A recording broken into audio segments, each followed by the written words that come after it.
This fund invests in a range of global high-yield bonds. High-yield bonds are bonds that are rated just below investment grade. So these are sometimes riskier companies, but ones that are able to issue bonds onto the global debt markets. We invest in global high yield, so that means we look at companies predominantly from the USA, but also Western Europe and the UK. We tend to steer away from emerging markets because we think they are much better addressed via equity or investment grade strategies. We tend to be non-index based investors. So what that means is we don't look at the entire global market and say that's our starting point for building the fund. We're very selective and we only pick between 70 and 100 companies that we really like. So what we're looking for is companies with strong balance sheets, really good cash flow, and a resilient business model that we think can generate superior levels of income for our investors.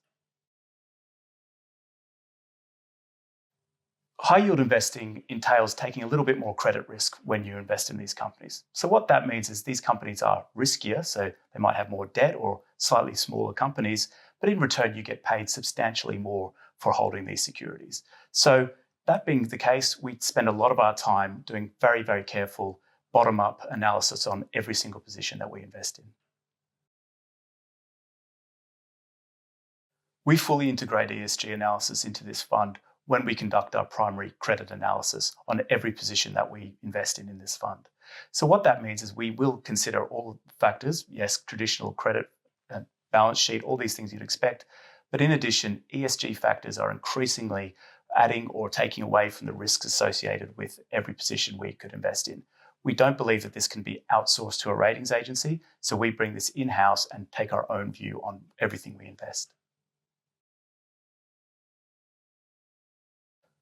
One of the attractive elements of global high yield investing is the ability to generate very high levels of yield or income, but without having to take a lot of interest rate risk. A lot of other parts of the bond market that pay a decent coupon or income, they entail taking a lot of duration risk, which is interest rate risk. So as interest rates move around with inflation growth, you see a lot of volatility. High yield bonds tend to be very short in duration or shorter maturity, and as such, you do get these higher degrees of income and yield, but you don't have to take a lot of interest rate risk in order to generate that yield. So by carefully analysing companies, looking for credits you like, you can generate superior returns and kind of leave the interest rate sensitivity to other asset classes.